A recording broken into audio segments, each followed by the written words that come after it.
So let's start the party. Welcome everyone. It's amazing to see such a turnout today.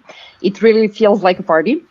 Thank you to the organizers, which we are also a part of it. The speakers for the awesome talks, to the panelists for this awesome event as well. I'm Daria, and I'm going to be hosting today's panel. And I know that we all want to get to answering the questions soon. The only things that stands on our way is to introduce the panelists. This time, we will mix it up a little bit. Each panelist will introduce one of their colleagues. And the catch is that they only know who they need to introduce, but they don't know who will introduce them. So while you're listening, watch for the reactions. The person that gets introduced, please then introduce the following one until the introductions are done. So I'm going to start first. And overall, I'm going to say that I really feel blessed to call all the panelists my colleagues, ones that I admire, that I learn from every single day, and I get to collaborate with on very cool and innovative projects. It's a privilege, and I know that every day. But to be honest, I do count the time before and after Christoph came to the picture. And he didn't come alone. Natalia is right in front with him. And this amazing couple with incredible enthusiasm, skills, and a caring heart gave a whole new impulse, both on a Scala technical, educational, and community side. Everything that they do it with in a highly professional manner, humbling kindness and smiles on their faces. When I thought I was over my head with organizing Scala Days 2019, I still remember to this day seeing Natalia, her 6-month-old son, in one hand and putting together their huge booth with with her team with another hand. And that's when I knew it. Scala's new generation is good hands and on the rise. I would like to use this opportunity also to extend my gratitude to the whole Virtuous Lab team for their vote of confidence and investment in Scala and the Scala Center. Christoph, I introduced you. It's your turn.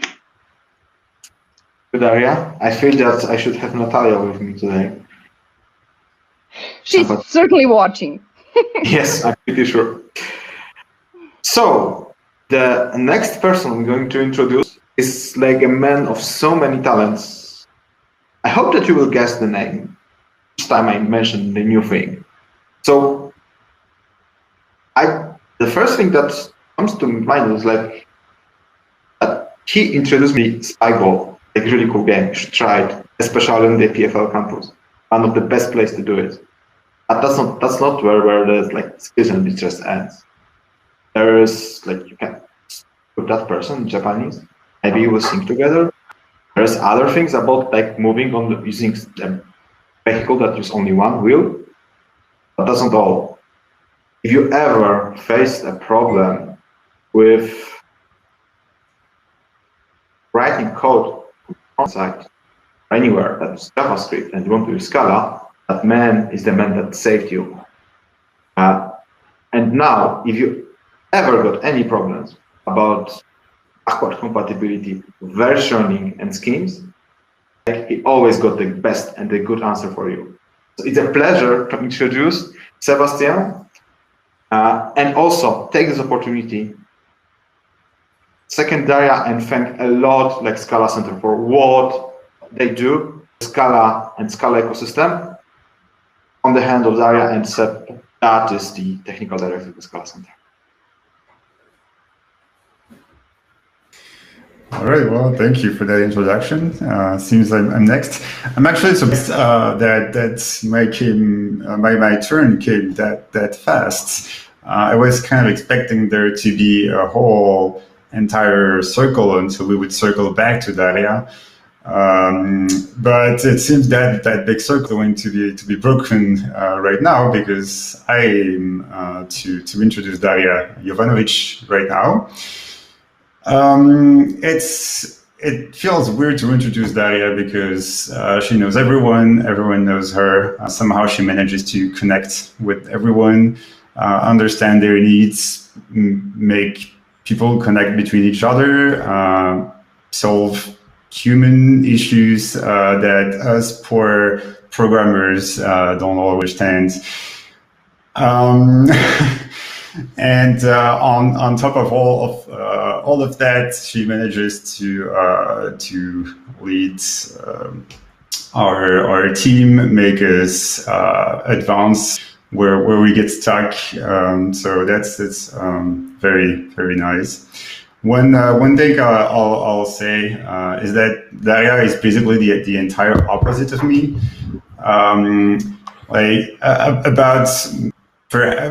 Basically every single trait of personality that you can imagine, we're diametrically opposed. I'll just mention one, which is someone will say, "Hey, we're going to do this whole thing," and be like, "How's that sound?" I'd be like, "Yeah, sure, sounds good, I guess." And Daria is going to be, "Yes, absolutely on that. This is amazing." I hope that didn't saturate your sound. So that's it for my introduction of Daria Ivanovic. Thank you so much, Sebastian. Of course, I mean, the yin-yang that we are, of course, I did not think about the circle. And if I did run this by him, we would not be in this position. So with that said, thank you again. I'm going to ask Nicola to go next, and then we see how these other circles end up. Random circles. Okay, interesting.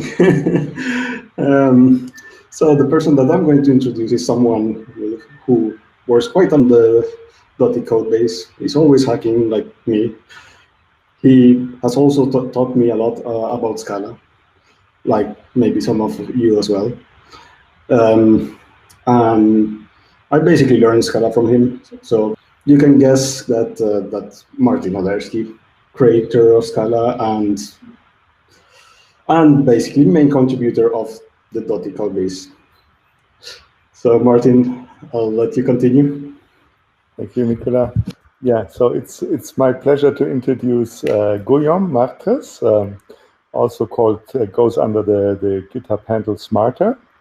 I like to understand that Guillaume does his very best to make you smart, because with all his contributions on the GitHub channel, where he helps a lot of people essentially get up to speed with Scala, with Scala 3 and the Dotty code base, to essentially a lot of very heterogeneous areas of open source. Guillaume is sort of like the good fairy that sort of flitters around and he fixes a crucial issue here and there, and it doesn't matter whether that's a codec or Scala 2.13 or porting Bark to Scala 2.13 or fixing the most intricate interoperability or the most intricate type system bugs in the Dotty code base. So basically Guillaume he does a little bit what he wants. And whatever he does is really very, very precise, and he likes to essentially the deeper for a problem where everybody would run away in horror and say, "Oh my God, you see his eyes start gleaming," etc. That looks like an interesting problem. Let's get to work on that. The only problem with Guillaume is that it depends. He's very hard to catch during the day because he's sort of a nocturnal animal. So. I remember the only time where we actually had a full bandwidth conversation the whole day was when Guillaume was in Japan at Scala Matsuri, when for some mythical reason his time zones coincided perfectly with ours. Without further ado, Guillaume. Thank you for that introduction. Everything you said is true, so I have nothing to add to this, I think. And I can directly introduce Nicola. So Nico and I started our PhD at the same time, quite a few years ago. And before that, we were also engineers for 1 year, I think, working on at Clamp. Me, I was already working on Dotty, and Nico worked on Scala.js. So Nico has worked on quite a lot of things related to Scala. Most recently, he's of course known as the metaprogramming guy. So everyone who's desperately trying to port their macros to Scala 3 have to basically come and ask Nico, well, how do I do this? And then Nico says, well, that's how you do it. Or he writes even more code and adds it to a compiler to support whatever use case, whatever crazy use case people have with macros, which are so many different use cases. So it's a tough job, because everyone wants to do something different with macros, and they all want it to be supported. And at the same time, Nico has to make sure that all this stuff actually makes sense, is sound, and it's not going to crash the compiler and all of that. So he's developed all this theory around inlining and quoting, and wrote so many lines of code to I keep saying that, but go look at the contributors tab on GitHub. And I think, of course, Martin is this machine who writes 100 commits before breakfast. But Nico, I think, is number 2 by now, because surface of metaprogramming is so large. It's everything you can do with programming, you have to do again with metaprogramming. So he had to write a lot of code that made sense, and I think he's done a very good job at that, as seen by all the new projects and all the existing projects which have been ported to the new metaprogramming API. Thank you, Guillaume. Thank you. I guess back to Daniel. Yeah, do you want to go in a loop and introduce Martin again? No, okay. I think that with introductions, we finished all the circles. Yes? Perfect. So thank you, everyone, again. I hope the participants also got to enjoy a little bit the other side of how we not only work on cool stuff, but also that we are becoming on this crazy road, becoming also good friends and colleagues.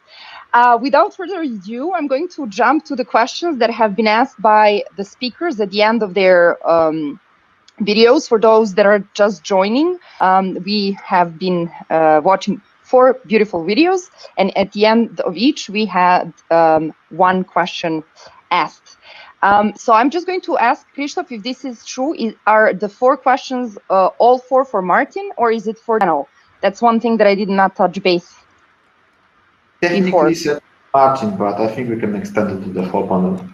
Okay, so I'm going to go with Martin with the first question, and then we can see how we roll from there. So Tomek was asking, what new tooling feature would you love to see implemented for Scala 3, but did not exist for Scala 2? Yeah, well, I guess Scala, the Metals does already a lot for the Scala 3 release, but if you want to look at new features, then we'd have to look at essentially what's new in Scala 3 that requires special IDE support. And one feature I can think of would match types, so match types to these type level computations.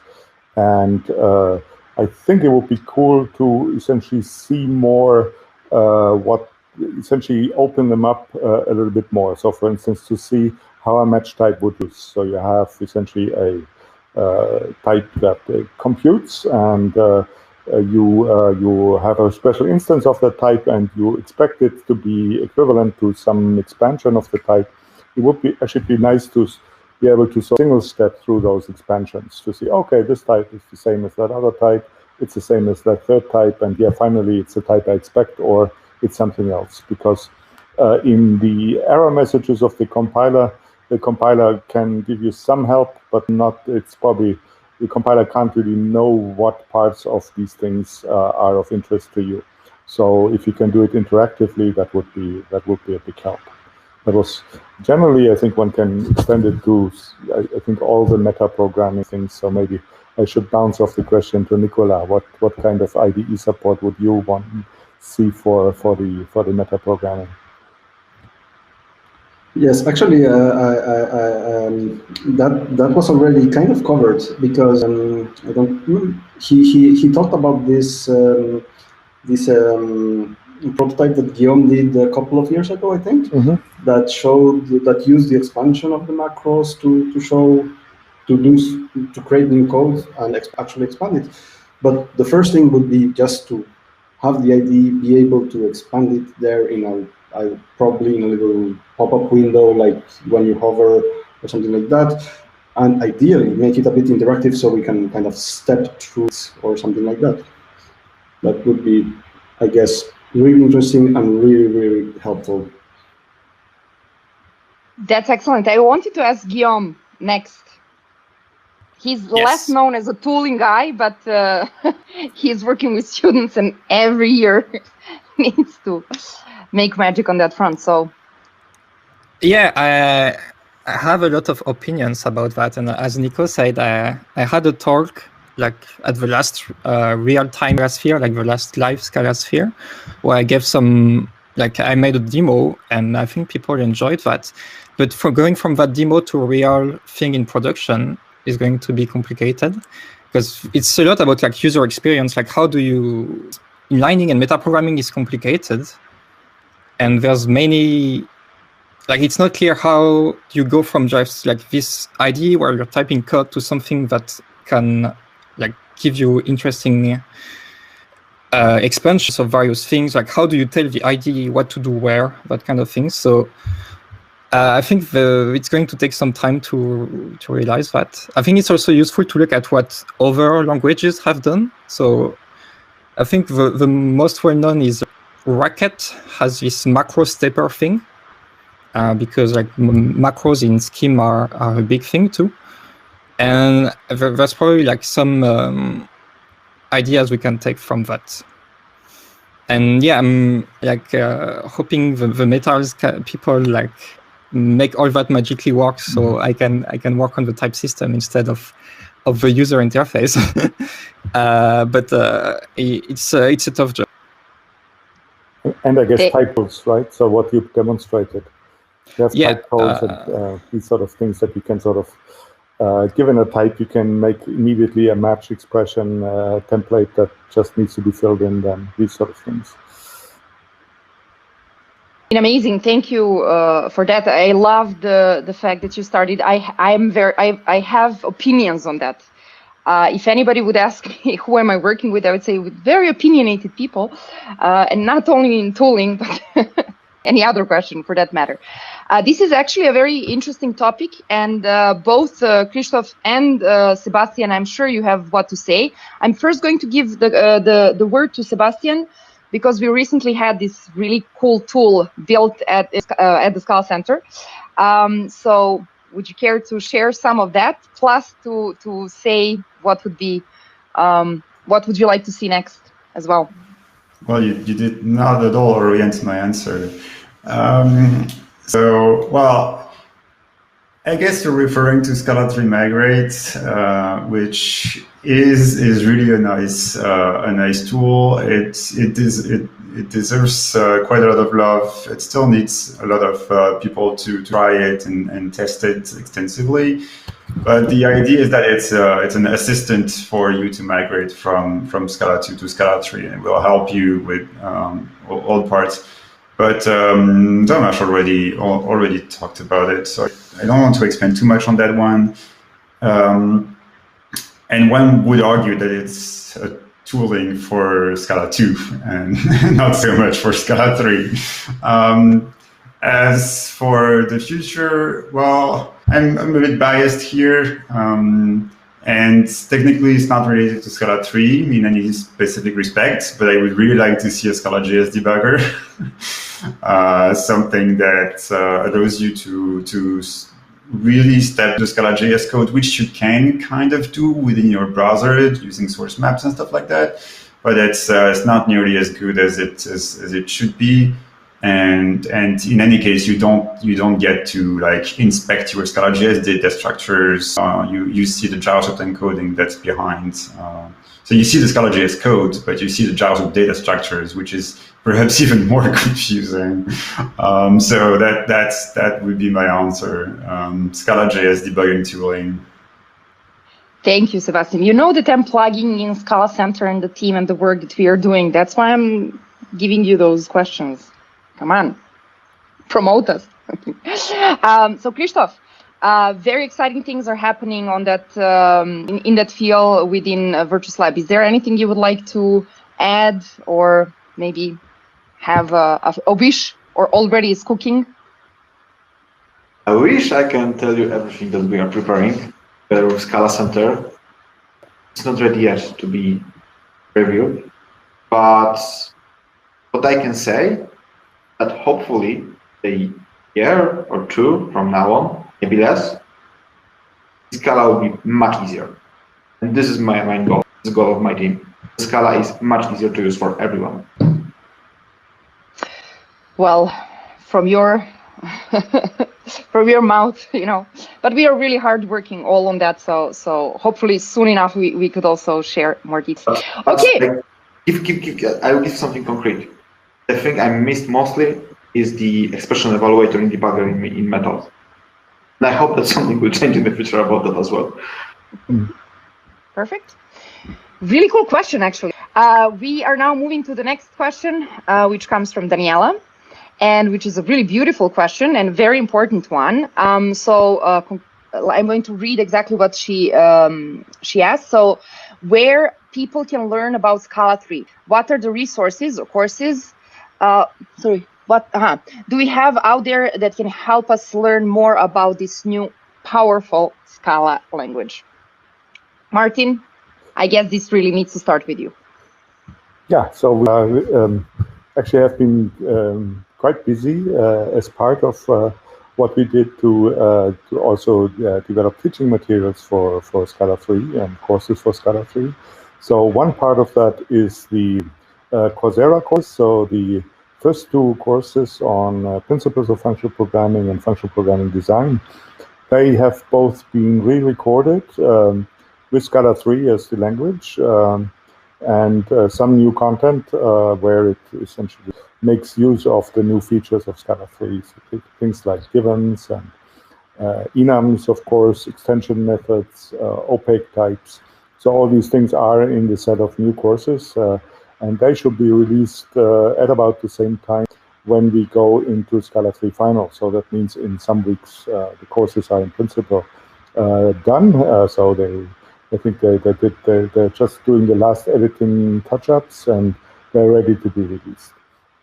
The other thing is that they are working on books with Alvin and Alexander and the help of many others on essentially a Scala book, which is available for free on the web page and which should give a comprehensive overview of the Scala 3. Finally, there are also a lot of books by publishers. The Bill Venner's, the book I contributed to with the programming in Scala. There will be a Scala 3 edition coming out soon. I know that Dean Montpler is also working on a new edition of Programming Scala, and I believe there are many other books in the pipeline that are geared towards Scala 3. There's also a set of short videos, both by Virtus Lab, Scala, Scala Center. So overall, there's a lot of activity, and I think that should tide us over the start. What I see is a big opportunity, but that will have to grow, is that we get essentially books that go a bit further, that essentially show how to do some advanced usages of Scala 3. So what does Scala 3 enable that was complicated in Scala 2, and how do you best profit from that? So for people who already know the basics. And that might hopefully be the second wave books that follows after the first one. Thank you, Martin. Sebastian, would you like to comment on what Scala Center is doing, since we have a whole department dedicated for...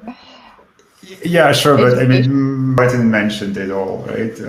I mean, there's the Scala Center specifically is very involved in the MOOCs, of course, as well as the migration guide, which technically isn't like Scala 3 coming into Scala documentation, but it helps if you come from Scala 2. But yeah, I don't really have anything to add to what Martin said. I think he managed to mention everything. I mean, yeah, that's always troubling to let Martin go first because he usually covers everything. But yeah, I mean, maybe expanding a little bit on the effective Scala course and what we are planning at the Scala Center and. Sure. So that new course, which is to be released a matter of days after Scala 3.0 final is going to be released, which is called Effective Scala, is really oriented. It's a more hands-on maybe approach, counterpart to the well-known functional programming course that has been taught for a long time.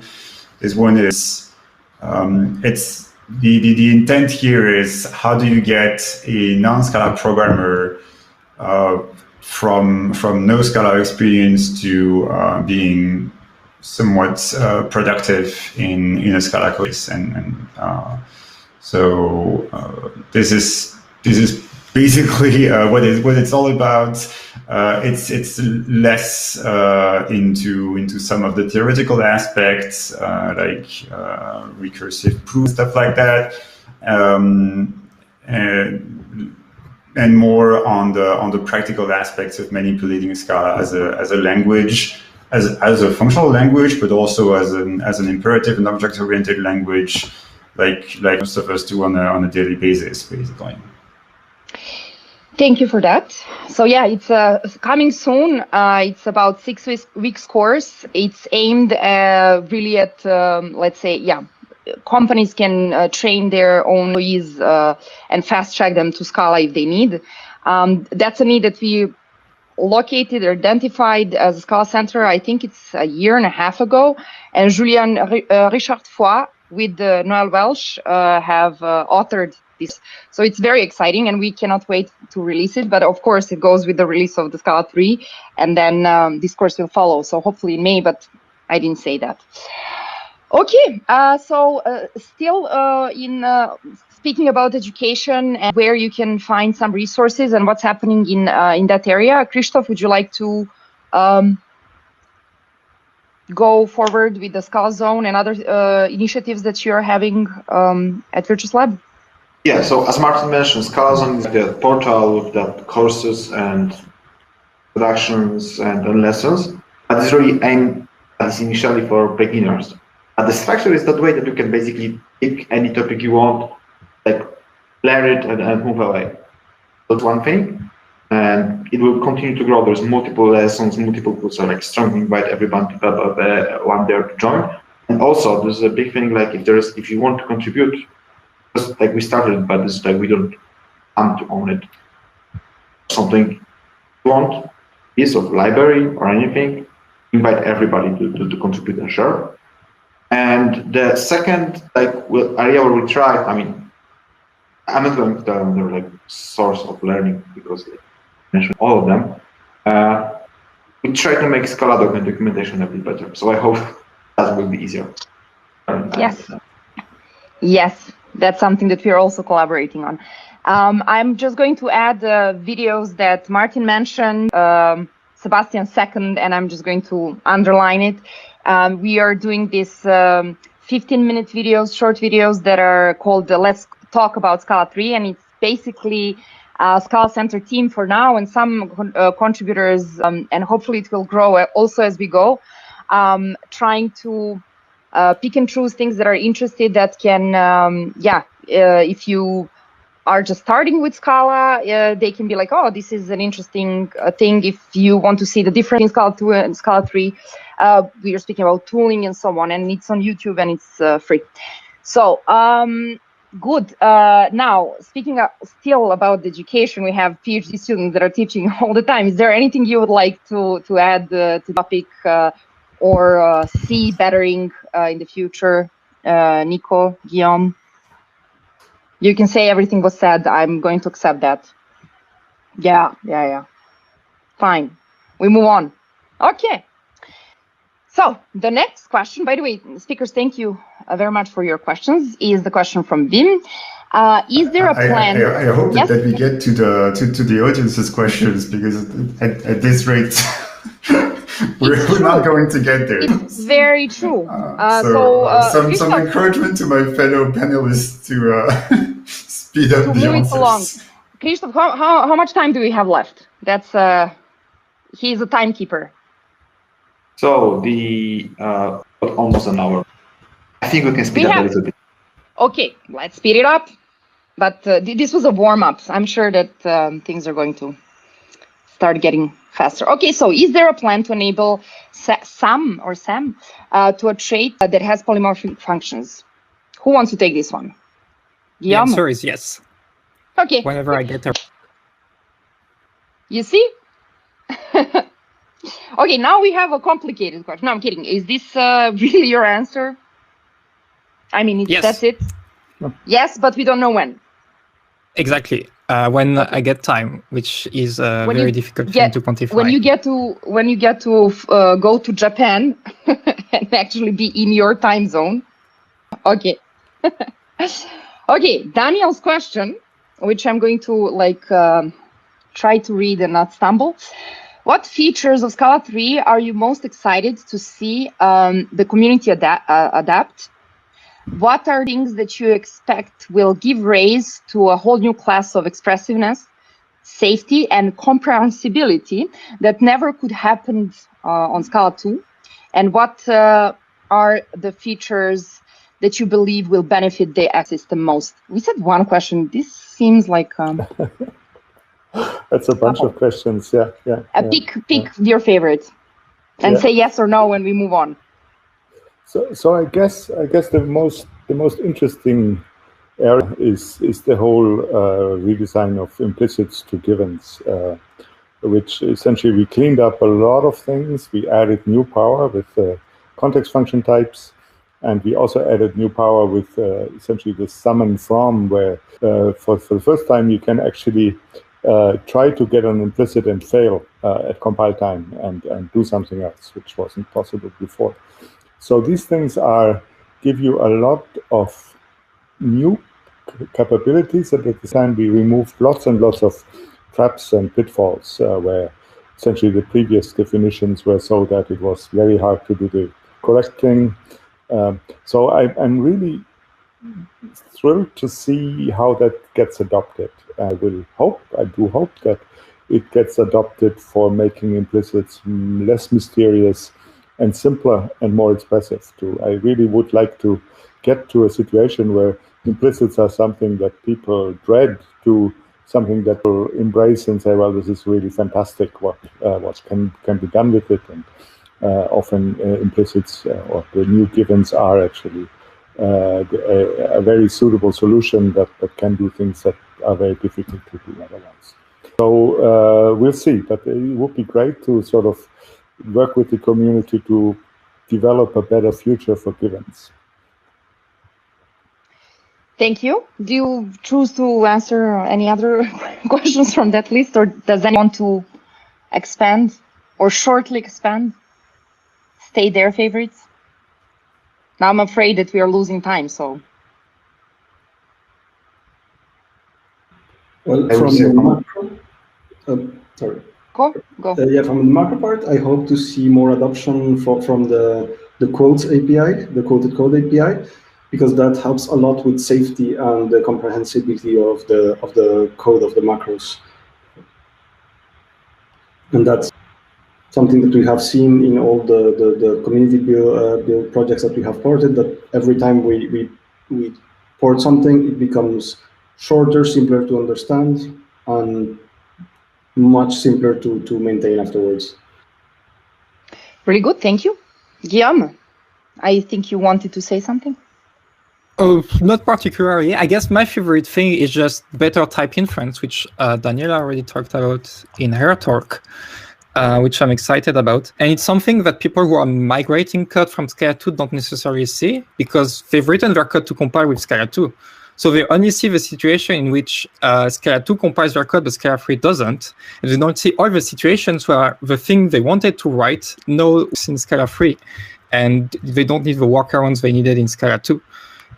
So it's like people are not going to realize exactly now that this is better, but it's really better, and I think it's going to be. Cool. Thank you. Sebastian?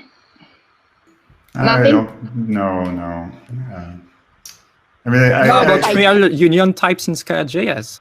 Yeah, sure, but I think this is not really going to give rise to something fundamentally new, because we needed it anyway. So Scala.2.js has a union type.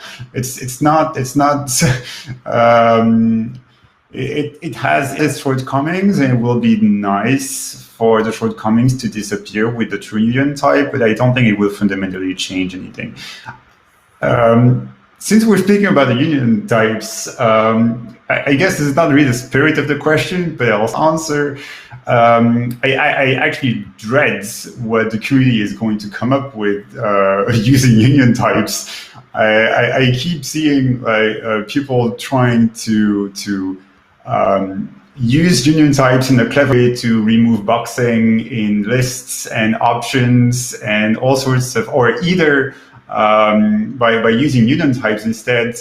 And every single time, if the members of your union type are not disjoint and known to be disjoint, things will go wrong somewhere. This is a bit of an anti-answer. I certainly hope that union types will be used in good ways where the various alternatives are known to be disjoint in all cases, and in those use cases, this will be perhaps a real game changer to some uses, especially performance critical. But yeah, be careful with them anyway. I see another Let's Talk About Scala 3 video coming on this topic. Oh, perhaps, yes. I see the passion too. Very good.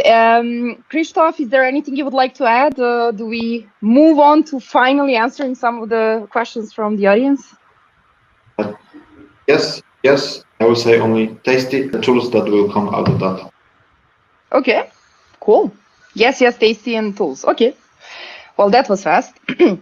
So now we are jumping into the audience questions, and one of the questions that was most upvoted is when is Scala 3 actually going to happen? We hoped it's today, and the party was scheduled. And before I ask the panel what they think, I'm just going to let Sebastian introduce me. I'm like between everyone and hearing every side of the story, and I have to say that it was amazing to see Scala 3 release team, so to speak, because there were people from the Scala Center, from Martin's lab, Virtus, and many more companies, but also contributors that were heavily working on this between July and December last year, when the RC1 was basically cooking up on one side. But I was also listening to the community's needs as usual, and hearing frustration. When is it going to happen? How is it going to be? What are we going to do? When do we migrate? And so on and so forth. So this is a big question, and the release is coming. But is there anyone that has the courage to pick a date and commit to it? Martin? No, I don't have the courage, but we have a process. It could be released when it's ready. Yeah. So the process. So the process is we are now in the release candidate series, which means that every release candidate is potentially Scala 3, the final one. One of a release candidate out, we have a period of I think 3 weeks, the current one, where we are watching what kind of feedback we get and whether any critical bugs are raised. So critical bugs are mostly essentially things where very important large libraries, lots of code cannot be ported, or bad regressions from previous release candidates and milestones. So we don't want something that did work in milestone 2 to no longer work in RC3 unless there are very good reasons for why this shouldn't work anymore. And if there are none, then that RC becomes the final. So we We're hoping, keeping crossed, that RC2 that we released about 3 weeks ago, or 4 weeks ago now, would be the final, and that then we would have made it to the release party. But unfortunately, there were some critical issues we had to fix. I think the ones that were really critical were, I think, 3 or maybe 4, and then a couple more were fixed because they were risk-free and good to have. And so now we have released this week R3, and the cycle starts again. So we'll see. We do hope that maybe for ScalaCon, which is on the May 18th, so if the RC3 actually makes it to the final, we will have a final by then. But I can't promise anything because we do have this process in place. If there are critical bugs detected for RC3, then yeah, we will need an RC4, and we will need another 3 weeks or so to test the RC4. So there's no escaping that logic. Thank you, Martin. Well said. Now I have a sub question, which is what should the community expect, or what is expected from the community as this release chain is going? I mean, just I hope everybody knows the answer, but I would like to hear just from you.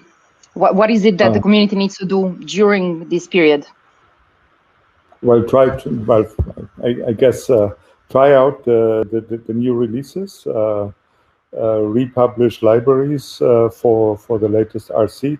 This should be really easy because essentially what we do now is we only fix critical bugs, and we take special care essentially to be as binary compatible as we can.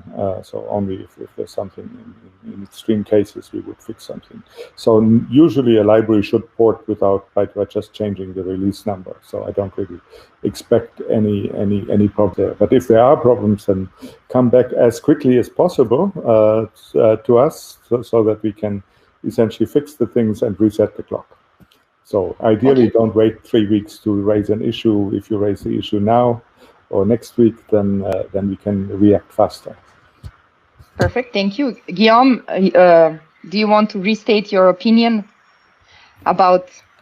It will be released when it's ready. Yes, thank you. And you're working hard on making it so. Yeah. I should also say one more thing. I mean, 3.0 is not the end of times.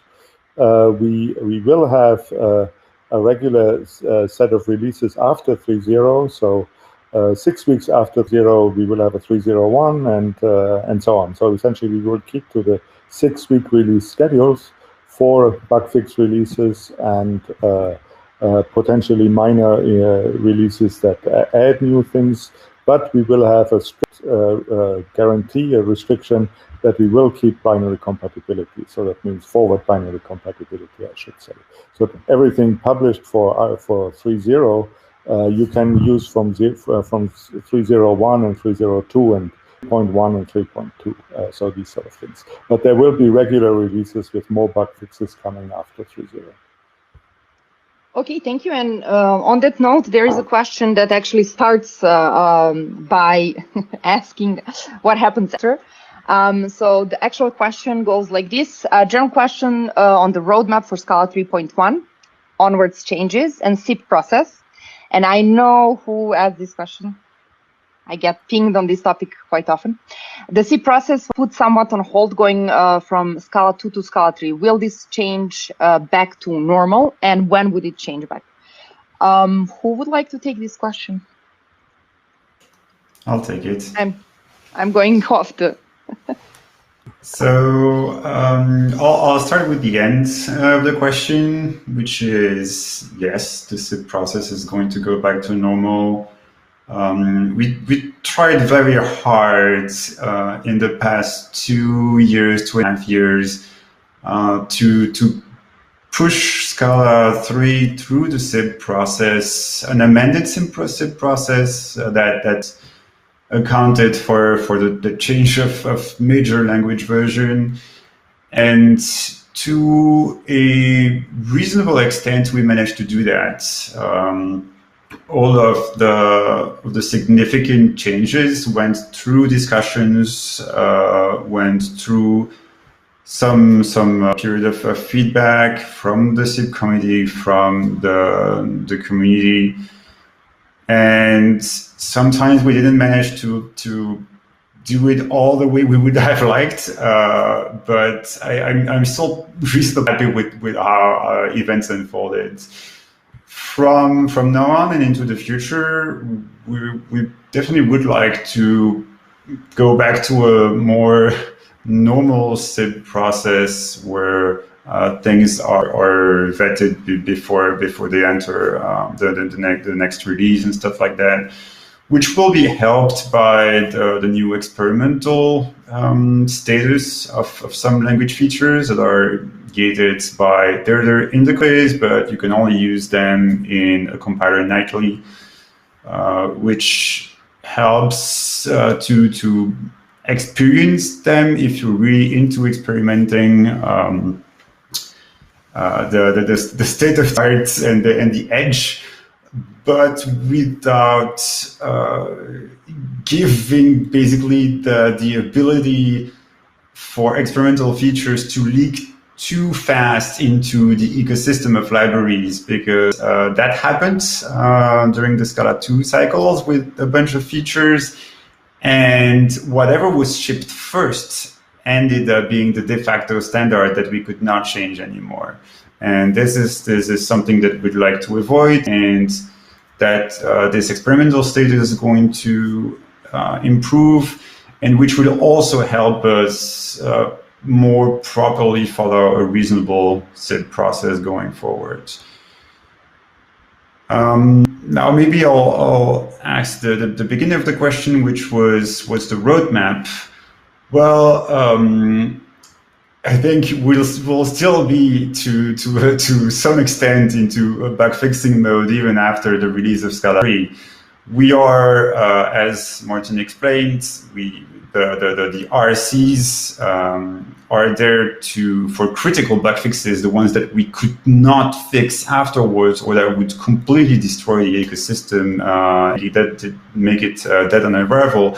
But there are still a lot of other issues that are not too critical, but they still get fixed, and we fixed them in the branch already today that is going to be Scala 3.1 or 3.10. So that will happen for a while.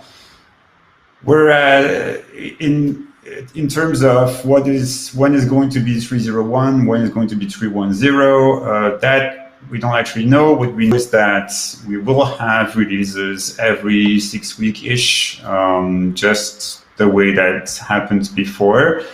And if a release introduces no backward source,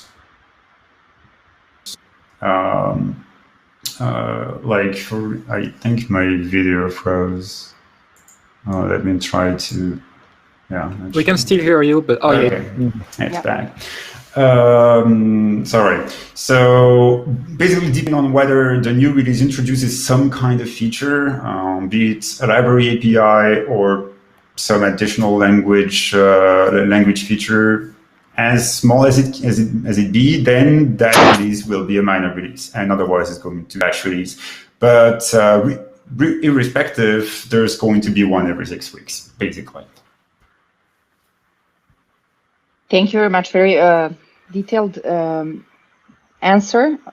Thank you for taking it. Martin, Christoph, is there anyone that would like to add something to this? I think it was already a very comprehensive answer. Yeah, okay. Perfect. Final questions that are somewhat general before we dive into the compiler questions. There are two that are somewhat similar, and just because of the time, it would be great to give quick answers. So what's being done to ensure that the main project in the ecosystem, such as Play and Spark, supports Scala 3? And the other question is somewhat in there. What's the outlook for Akka for Scala 3? So, Martin? Okay, so Akka is being ported. Parts of it are already ported, so we do have an Akka in the community build. it's maybe not all of Akka. It might just be Akka core. I'm not sure about that. But there are concrete plans to port it over the next months. I think the delay I heard was between 3 and 6 months from now, we should have an Akka form on Scala 3. Spark is, as usual, a bit less certain, but the good news is that Spark will soon be on 2.13 with the help of Guillaume, who actually did the fixes to make that happen. And when there needed to fixes, to be clear, just because we needed it for the course at CPFL. Exactly, yeah. But it means that one can use Spark once it's on 2.13. Like with everything else, we can use it as binaries. It means even Akka, you can use Akka as it is now on 2.13 from Scala. Akka, as far as I know, at least the core Akka doesn't have any macros, so there shouldn't be a problem. You can just use the binaries. And the same thing for Spark. Of course, we hope that they migrate to 3 as soon as possible, so that you can essentially use them or use Scala 3 as a query language for Spark and these sort of things. That would be nice. But in principle, as soon as these things are on 2.13, you can use them. Okay, perfect. Thank you. Now we are going to get into the lightning question round. So let's see how many questions we can answer last. I would say we are about 20 minutes left. Okay, so let's go. Is there a possibility for functional effects part of the language feature in the future?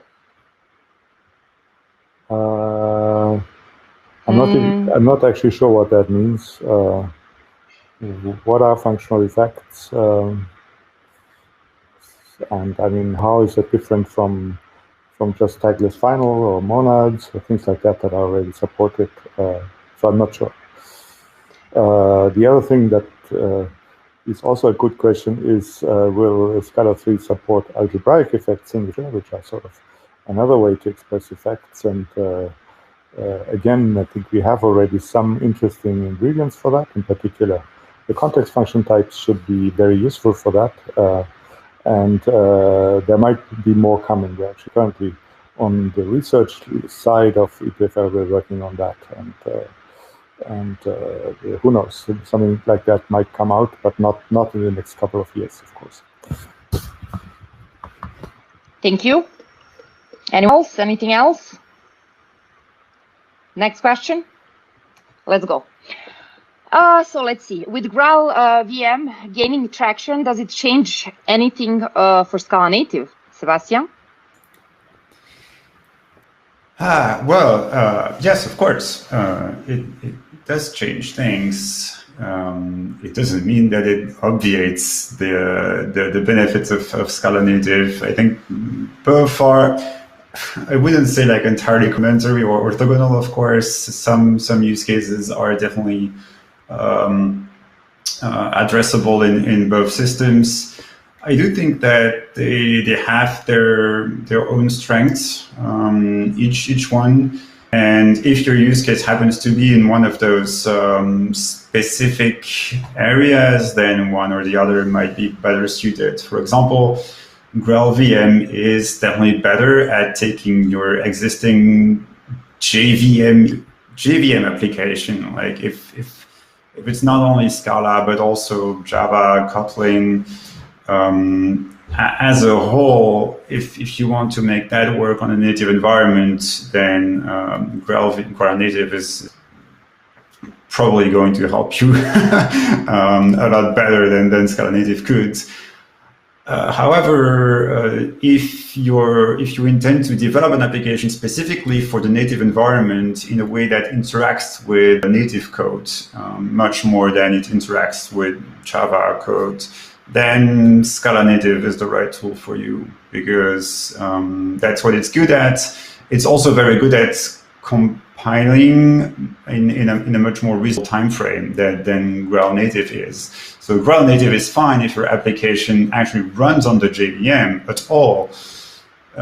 because you can develop it on the JVM and you only have a final build state that produces native code. If your app, however, is meant to be executed in a native environment, talking to C libraries all the time, it doesn't even run on the JVM. And if you have to get the 1-2 minute compilation cycle of Graal native every time you change something, then that's not going to work, right? So basically, it doesn't impact our vision for Scala native. Scala native was always meant to be good at interoperating with native codes, and so that's what it's good at, and this is what we're still aiming for. Thank you. Great question. Great answer. One little thing to that. There's a great blog post by Wojtek. Has developed one of the member of the team with Scala native that compares roughly the performance. And if you take a look at the numbers and compare the size of the team that stays behind Graal and behind Scala native, there's a lot of potential in Scala native. Thank you. Next question should be for Nicholas. Let me read it here. So Scala 3's macro system is really amazing, but it means a huge rewrite effort for all metaprogramming libraries. Can we expect that 5 years from now, when Scala 4 happens, there won't be this kind of radical change? Huge thanks to Nicholas, by the way. And then there is another one that is somewhere there. Are there plans to bring back macro annotations? So the short answer is yes, we aim to not have any problems in the future, because we started this knowing that there was a problem passing from Scala 2 to Scala 3, because the Scala 2 macros were too tight with the compiler internal, so it was impossible to represent that in the make it interact with the Scala 3 compiler. So we redesigned everything to work in concert with the tasty files or the tasty format. So ideally everything's abstracted the same way as the normal binaries of Scala 3 or the intermediate representation. So as long as we still have tasty, every macro should just work as it worked before. And hopefully we won't have any small things, but the major hurdles are we already avoided all the major hurdles that we had from Scala 2 to Scala 3. So if we do a Scala 4, we're probably just going to bump the version, maybe add some new features, but nothing more. Maybe I can add to that.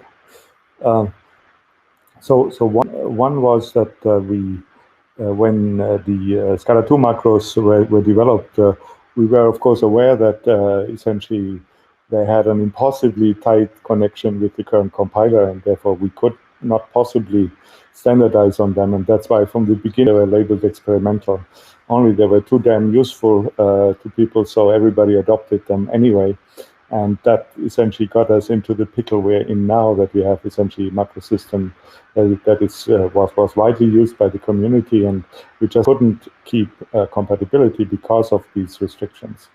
I have a lot more confidence that the new ones won't have that, because A, we were aware of it, the shortcoming, and we designed specifically to be compiler independent. B, the new macro system is on much better foundations. So essentially the quote and splices, that's a well-known theory developed in essentially meta-OCaml and various lambda calculi. So we build on something that's actually well understood theory, and not essentially an incidental compiler that got hacked in various ways, which I think is a fair way to describe the old macros. I think the macro annotation question was there, and you didn't answer yet. So maybe I just sweep it up as well. Yes, I think there will probably be macro annotations, but they won't fit all the use cases. In particular, what we would say is that we will let you essentially anything that a macro annotation can add to your program is visible only after you type check that program. So and there will be a test for that. So that means that you cannot essentially conjure definitions out of thin air that get referred to in the same project, because that essentially is this sort of magic that we want to get away from in Scala. So we don't really want to have definitions that we can see, but people refer to anyway, and that sort of got generated by some macro or other. So typically macro annotations will be useful for interop with the host platform. So we can generate, for instance, getters and setters and serializer, whatnot, that's used essentially to be embedded in the Java or JavaScript platform, and possibly for downstream projects, but not essentially for generating things that we can consume immediately. So that's a very conscious restriction that we don't want to do that anymore. If your use case fits that restriction, then hopefully they will come soon. Thank you. Lightning question round continues. Let me see. Will Scala 3 contain the not type? I didn't find it in RC2.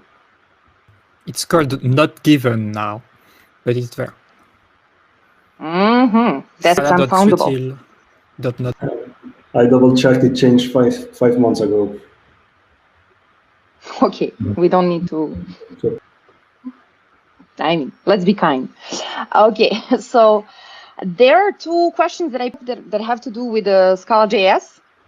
Sebastian, be ready. So I see Scala.js working nicely with Scala 3 code. Could it be extended to transpile Java source code too? Mixed in the same project? Yes. Okay.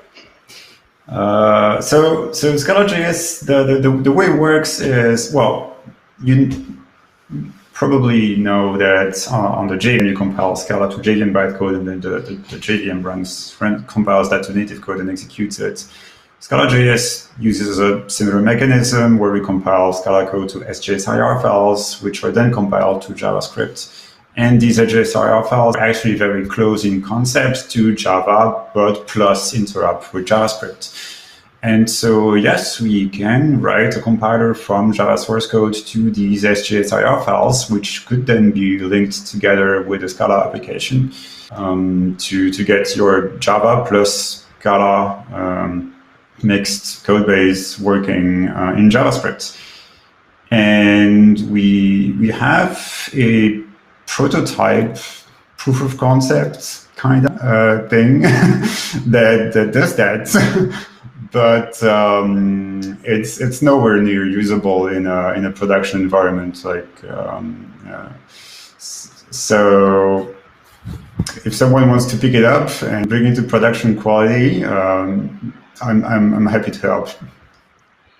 Great, thank you. And another question for you, and then we move. So would Scala.js ever support generating TypeScript compatible things? Stuff data model types, tabs seem very useful to have just work. Yes and no. Scala.js core, as in the thing that I maintain and that I write, no, that's not going to happen. Because it does not fit our policy, which is if it can be out of the core, it should be out of the core. So, and in this case, it definitely can be out of the core. This can be written as a compiler plugin. So, and it has been done to some extent. There are proof of concepts. There are things that people use to some extent in their code base. None that is, I think, good enough to handle the vast majority of a code base. So it typically works for the person who wrote the tool, but not necessarily in another code base. But that kind of stuff does exist. And my answer is similar to before. If you'd like to pick it up and bring it to production quality that works with all the code bases, I'm happy to help. Thank you. We are shifting gear now. So I've seen one question that is actually a mystery question, even for people that work around Martin. And I'm going to first read the question and then let Martin know why it's a mystery to us. So it goes like this. Martin, what is your casual working day? How much time do you spend on coding, on management, on leading, on teaching, and so on? I believe he has a twin brother, but I don't know. Oh my God, he might be yeah. not sleeping. Yeah, it's. What's your secret? I work with good people, so I don't need to spend a lot of time managing and stuff like that. So I think that's definitely one big secret. I do a lot of coding. Maybe 1/3 of my work time is probably spent on coding, maybe even a bit more. I don't know. I do have a lot of meetings as well. Maybe on average, I don't know, 2 hours a day, something like that. It's very variable. So there's some weeks where I do essentially a lot of bug fixing issues. There's some weeks where I do something new. There's some weeks where I do mostly research, do some things that are not code, but more like calculus and theory and things like that. So I'm having a hard time figuring out what's the averages are. But I guess the coding part, which is basically everything from writing new code to fixing bugs to doing reviews, is maybe 1/3, I guess. It's still a lot. Your 1/3 is a lot. Okay, thank you. That was a fun question and fun also to hear. Next question. Let's see. Okay, so here's one that is always out there. How fast is the new compiler comparing to the Scala 2 compiler? Who wants to answer that? Who wants to answer that? I can answer. Okay. Go. I think the answer is it depends. Like from the reports we got from people is sometimes it's slower, sometimes it's fast. And I think it really depends on the kind of codes one writes. So on our side, like we have like benchmarking of the Scala 3 compiler, and we make sure to not regress, and we try to improve performance too when we can. But it turns out it's really hard to make a compiler faster. So yeah, we can say like it's this much many times faster, because I mean it's on the same order of magnitude of performance. But one thing that helps is using the new abstractions, like the new type class derivation. It encourages you to write code that isn't going to like generate millions of lines of code that the compiler then has to churn through, and hopefully that's going to help and have like good downside effects on performance. Because often like the issue is your code base is taking a long time to compile and you don't understand why. And it turns out, it's because of macros and implicits and stuff that's not under your control. And hopefully with the more principled metaprogramming, this is going to be less of a problem. In most cases, really, a slow compile means that the compiler is generating a huge amount of code for you, and it has to type check all this code and transform all this code. So it's often a direct function. You think your program has 10,000 lines, but the compiler maybe transforms it into a program with 200,000 lines, and then that's slow. And that's sort of, it's good to be aware or to get some feedback where these things happen, so where these code explosions happen. And I hope that in particular with type class derivation in Scala 3, we avoid the worst excesses of code explosion that made Scala 2 really slow. So like, I mean, we are sort of in a normal compile, we are in the thousands of lines a second, normally somewhere, depending on the computer. If that drops to like the tens of lines per second, something really bad goes on, and that's typically an explosion in the code that gets generated. And I believe that the worst problems that happened in Scala 2 have actually been fixed. So in particular, the interplay between type class derivation and macros was toxic for many of these compile times.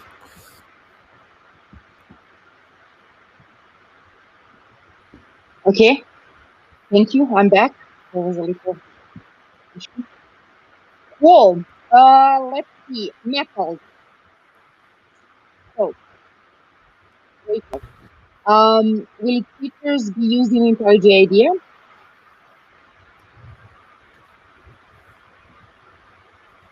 Tomek answer it in the chat, but I can rephrase what he said. Basically, the question is quite abroad. So Metal is like actually a piece of a lot of tools glued together to provide an IDE. I'm pretty sure that it introduces quite a lot of tools from that set, like IntelliJj is one. In that sense, yes, the Metal itself as the language server can be used in IntelliJj, if only there is a good LSP support for, like LSP support in IntelliJj.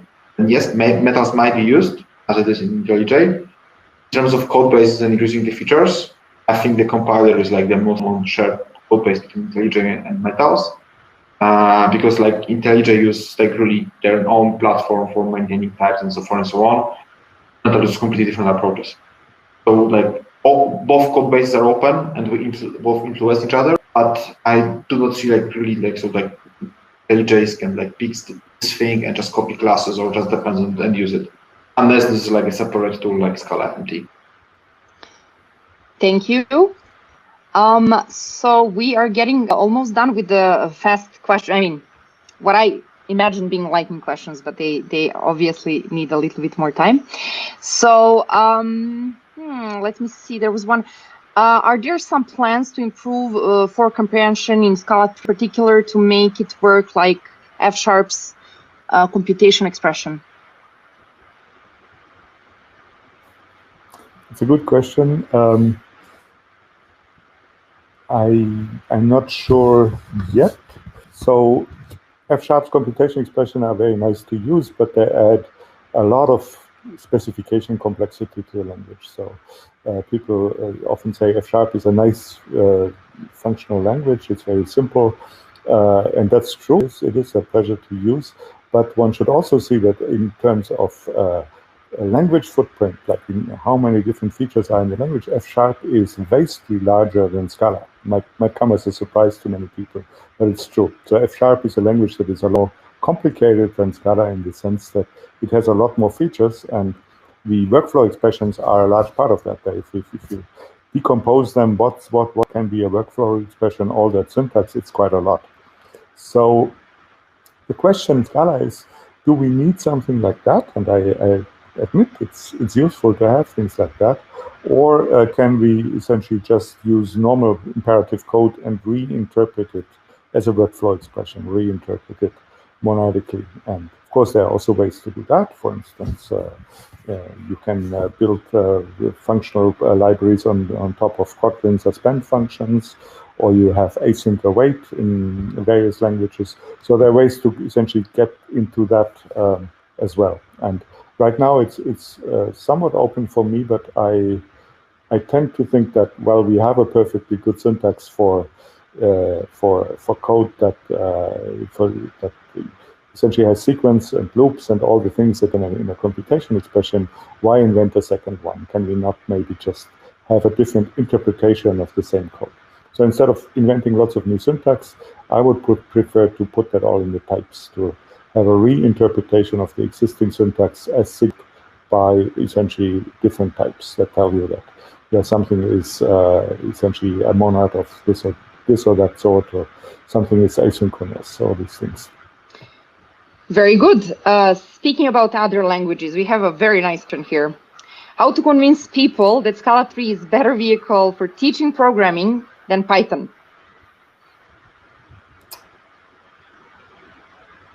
I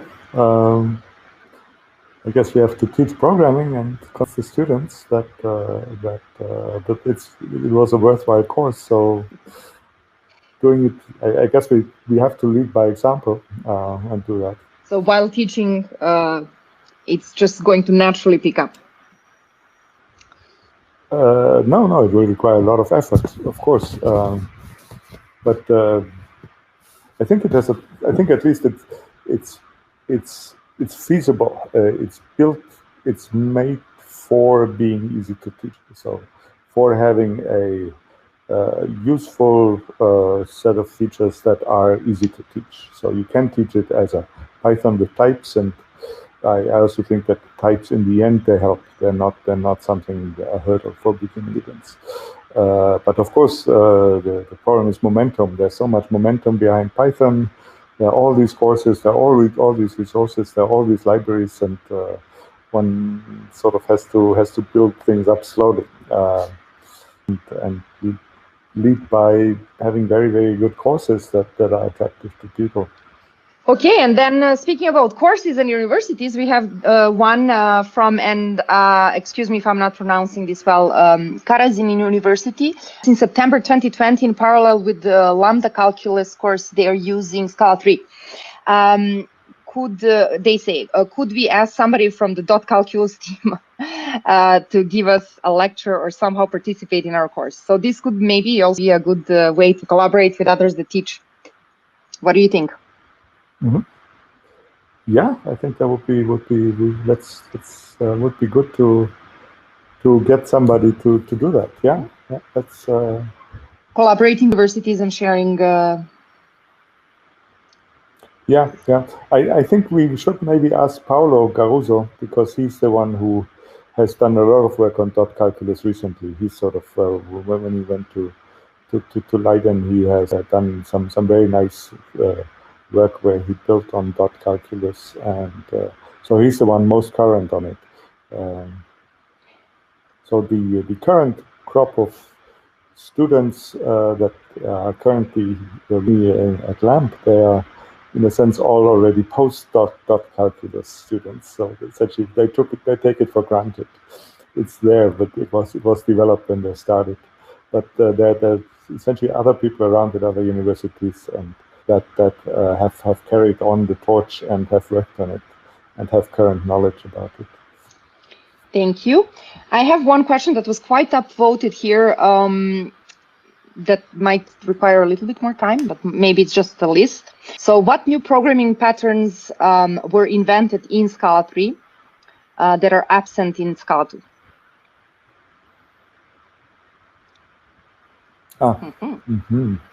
Students, PhDs, what did you? Well,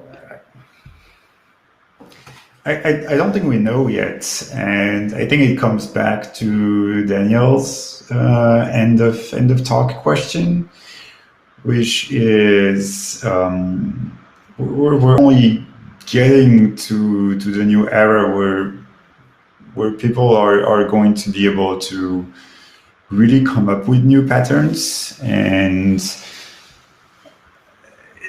it's we're only about to see. I think the one that comes to mind to me is using implicit function types or given contextual function types that in order to build to change a little bit how we think about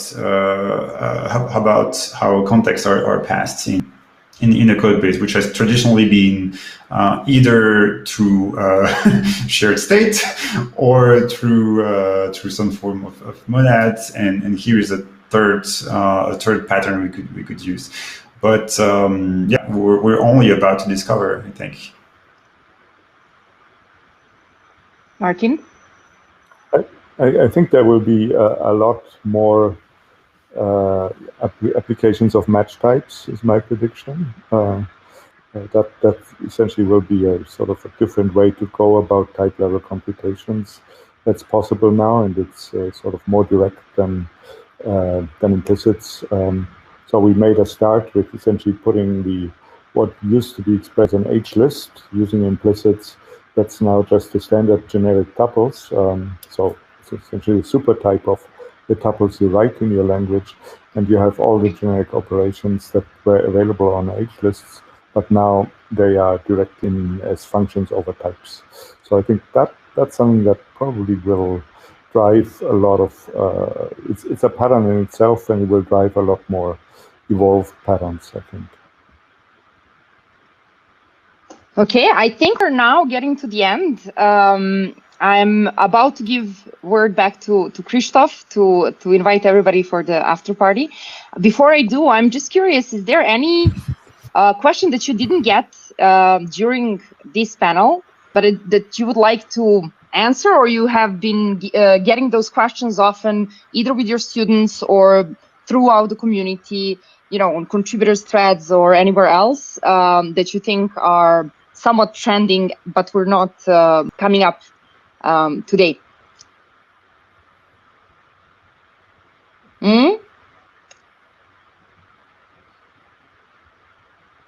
I don't know. I think there were a lot of questions already. We had compiler questions, tooling questions, education questions, performance, migration.